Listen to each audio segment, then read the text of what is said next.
স্বজনের মৃত্যুর খবর পেয়ে জানাজায় যাওয়ার পথে নিজেরাও হলেন লাশ।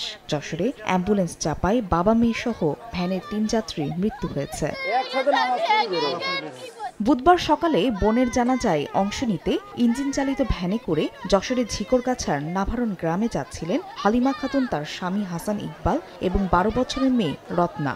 এই সময় ভ্যানে ছিলেন অন্য আরেক নারী যাত্রী। পথে নবীননগর এলাকায় পৌঁছালে বিপরীত দিক থেকে আসা একটি অ্যাম্বুলেন্স ভ্যানটিকে চাপা দেয়। এতে ঘটনাস্থলে বাবা মেয়ে সহ ৩ যাত্রী নিহত হন।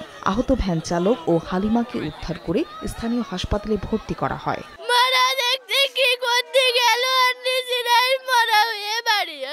অ্যাম্বুলেন্স গাড়ি পাংচার হয়ে গেছিল, চাকা মারা যাওয়ার পরে ওই গাড়ি কন্ট্রোল করতে পারেনি, তখন গাড়িটা মেরে যায়। হাসানের মেয়ে মারা গেছে এবং ওনার ওয়াইফ 250 সোজা হসপিটাল যশোর মেডিকেলে চিকিৎসাধীন আছে, তার অবস্থা সংকটাপন্ন। ঘটনার পর অ্যাম্বুলেন্স ফেলে পালিয়ে যান চালক। দুজন আহত, একজন প্রাথমিক চিকিৎসা নিয়ে বাড়ি চলে যায় আর একজন হাসপাতালে ভর্তি আছে। ঘটনার পরপরই অ্যাম্বুলেন্স চালক পলাতক। আমাদের অ্যাম্বুলেন্সটা বর্তমানে আমাদের হেফাজতে আছে। হতাহতদের গ্রামের বাড়ি ঝিকরগাছা উপজেলায়। সময় সংবাদ, যশোর।